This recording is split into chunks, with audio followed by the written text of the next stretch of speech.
I'm going to open 9 packs of the Moonlit Savior and then 7 packs of Twilight Wanderer.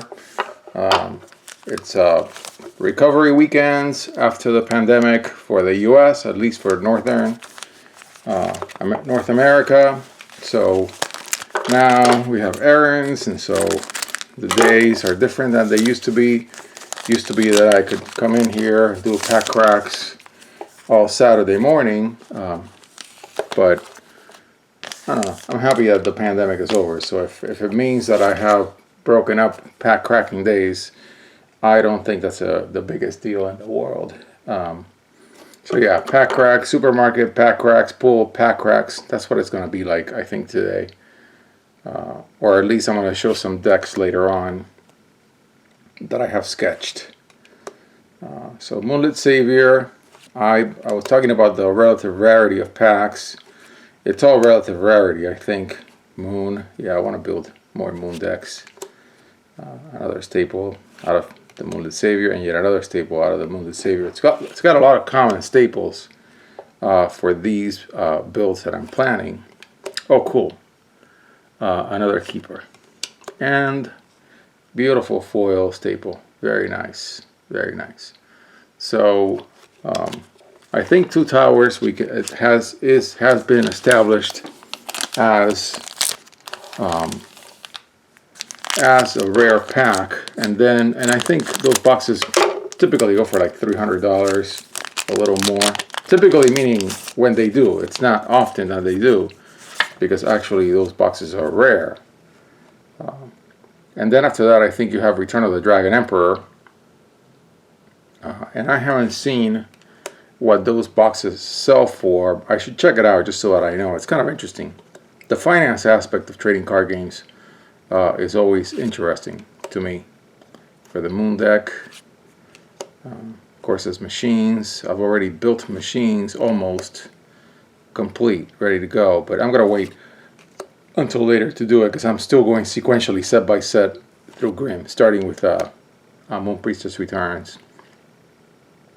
So really, I think it's Two Towers, then Legacy Lost. I forgot to mention Legacy Lost. So 1, Two Towers, 2, Legacy Lost. Then, oh man, this is perfect. This is the ruler that I need to build a bunch of Moon decks. So it's Light Moon. It's the full art version, which is fine. I'll use it. Yeah. So it's Light Moon. So I'm going to do probably like a 5-color Moon deck with this. I'm not sure. It's definitely going to have darkness because there's some darkness. There's a darkness bird. Yeah. So great. Fantastic pull. The perfect card that I wanted to pull. Absolutely amazing. It's full art. I would have preferred the normal one, but I'll take the full art and I'll put it in the deck. I don't care. We're building decks. So yeah. So going through the rarity of the packs. Two Towers, Legacy Lost, Return of the Dragon Emperor, and then I think this pack. That's why I'm going through the rarities, because I think this pack can be placed right now as the number 4 pack in these first 12 packs. The loose packs are just not out there anymore. They used to be. And now all there is booster boxes. And I've been blowing my budget big time, but I really want to do this build. I've been building up. Build, keep saying the same word, to this cube for a while. I've had a couple of starts that failed, and I think this one's the one where at least I'm going to lay down maybe like a dozen decks, as many as 20, before I go somewhere else. That's somewhere else. Nice pull. Were-Rabbit. Now, the Were-Rabbit deck that I've built is all blue. It's all water, but maybe there is another Were-Rabbit deck that I can build later on. Nice. And a foil. So before I get distracted and move on to something else, I think at least every time that I do one of these, I get distracted with something else. I just do, because I collect 4 trading card games. But I think the window, so we established, I think the top 4 packs, this is number 4. It's got a moon theme, which is very good and fun to build to. And I keep saying that the window is going to close at some point, but it keeps not closing, which is good for me.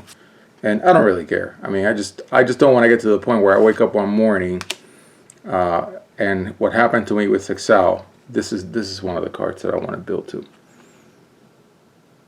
Yeah, you can make it, give it something if you have a moon stone available for it. I mean, it already happened to me. Nice staple. It already happened to me with Sexal. If you guys see in my channel, I've got a bunch of Sexal pack cracks that I did. Nice. And then the pandemic happened, and all those packs that were super cheap, very good pull and foil at that, just got expensive. I mean, I cracked 100 packs of Legacy of the Valiant, 99 to be exact, and because they didn't have the 100 that they advertised, so they substituted a few with first edition just to make me happy, which is fine.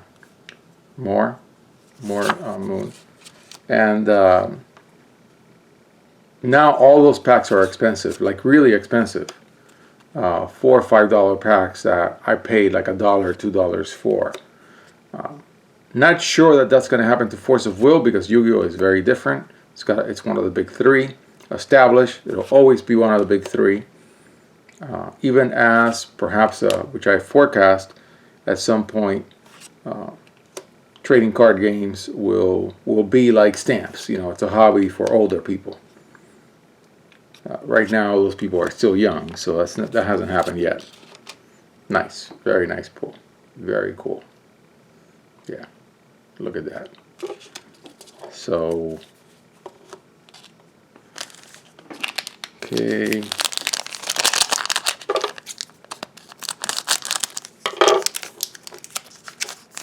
We went to the Target, and there were still no Pokemon. I have to say, I don't wish bad things on people because that's bad karma. But maybe I'll take a little karma hit and say it'll be nice for the whole scalper thing to go away for Pokemon. It has been disruptive. I can't be the only family with a young son, who just bailed out completely because we were like, forget it. Because we always cracked out of Target for fun. We were never, buying I bought a few boxes just when I was building the sets, the base sets. And I'm still missing a few cards, but not that many. I'll get them as they cycle out. So I think the way I'm going to go with this is by the end of this month I should have cracked the whole box, the Moonlit Savior box. I'm not cracking any more NPR, and then I'll finalize additional moon builds. I just pulled the ruler that I needed for that.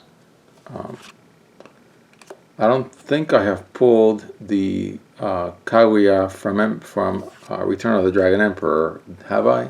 And if not, I'll get it. It's a cheap single. And then that'll mean that I'll have the 4 Kaguyas. And maybe at some point I'll just put them all in their own battle box. A Kaguya battle box. Yeah, that should be a good idea. I love this card. Some uncommons in Force of Will are almost as rare as rares, because there really aren't so many uncommon slots in a pack. Another one of the keepers. Oh yeah, look at that. A 2-keeper pack. Beautiful. And I'll build this deck, of course. Nice foil. And we have 2 more packs. This pack art has been great. And the ruler, I think, came out of the box because the extra 3 packs that I had from before were the first 3 that I cracked.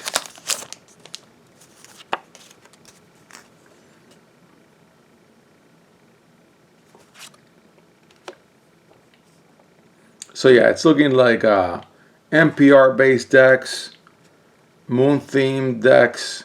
At some point, I have 4 Grimms, and so I'll do a fairy tale battle box, and then go through the several archetypes in Moon Priestess. I'm sorry, in CMF and TAT, and also a few builds based on the theme of 6 Sages out of Maw. Yeah, cool. Very good. Okay, one more pack, and we're done with this particular pack arc.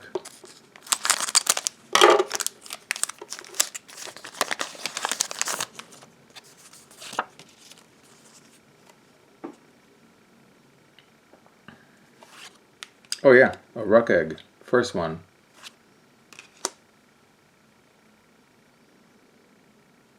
More darkness. Moon theme. So I think it's going to be light darkness, at least, in that moon deck with the TMS Kaguya that I pulled.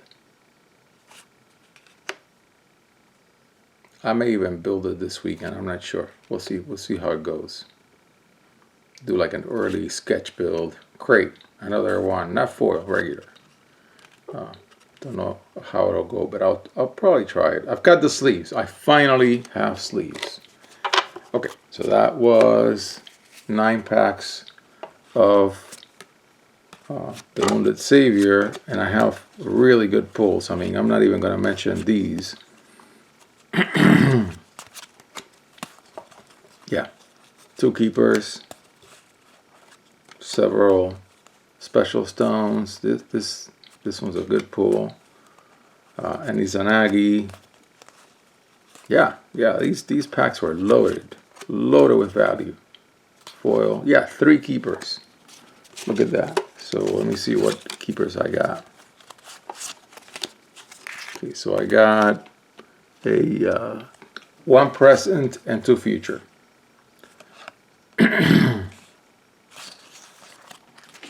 Then I pulled I pulled 4 special stones. 2 for the moon deck. Look at that. Light or moon. And then these 2. Yeah, very good pulls. Indeed. Yeah, and I would say